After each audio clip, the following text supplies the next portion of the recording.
यह कहानी एक छोटे से गांव की है जहां एक साधारण लड़का मोहन अपने माता पिता के साथ रहता था। मोहन के पास ज्यादा संपत्ति नहीं थी, लेकिन वह एक मेहनती और ईमानदार लड़का था। उसका जीवन बहुत सामान्य था, लेकिन उसमें एक खास बात थी।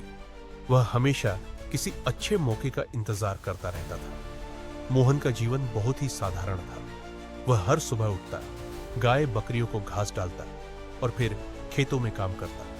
उसके पास कोई खास सपना नहीं था, सिवाय इसके कि वह एक दिन अपने माता पिता को खुश देखे। उसे यह भी नहीं पता था कि उसकी मेहनत और उसका भाग्य उसे किस दिशा में ले जाएगा। गांव में एक संत रहते थे, जिनकी बातें लोगों के दिलों में गहरी छाप छोड़ देती थी। संत का कहना था, जो किसी के पास नहीं है वह समय आने पर उसे मिलेगा।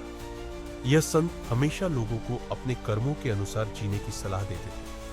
मोहन भी कभी कभी उनके पास जाता और उनसे जीवन के बारे में पूछता। एक दिन गांव में एक बड़ा मेला लगा।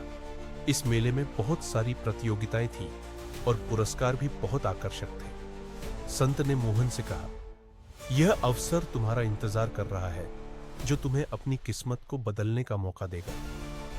मोहन को यकीन नहीं हुआ, लेकिन संत की बातें उसे हमेशा सही लगती थी, इसलिए वह मेले में भाग लेने के लिए तैयार हो गया। मोहन ने प्रतियोगिता में भाग लेने का फैसला किया, लेकिन उसे इस प्रतियोगिता के लिए तैयार होने में कई मुश्किलें आईं।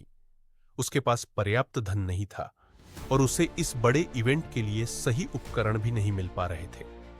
फिर भी उसने हार नहीं मानी और वह दिन रात मेहनत करने लगा। आखिरकार वह दिन आ गया जब मोहन ने प्रतियोगिता में भाग लिया। वह बहुत घबराया हुआ था, क्योंकि उसके पास जो भी था वह उतना ही था।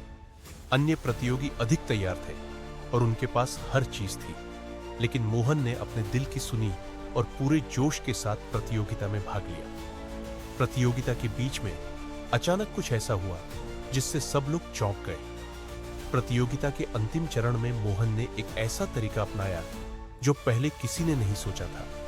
इस अनोखे तरीके ने उसे जीत दिलाई। मोहन की मेहनत और उसकी सच्चाई ने उसे विजयी बनाया।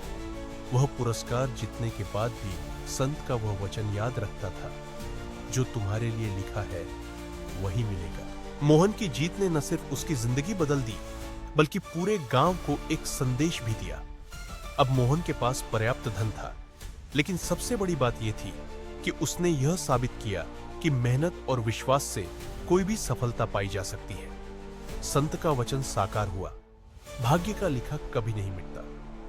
मोहन ने अब गांव में नए अवसरों का निर्माण किया और दूसरों को भी यही सिखाया कि भाग्य का खेल हमेशा चलता रहता है। किसी को भी यह नहीं सोचना चाहिए कि उसकी किस्मत नहीं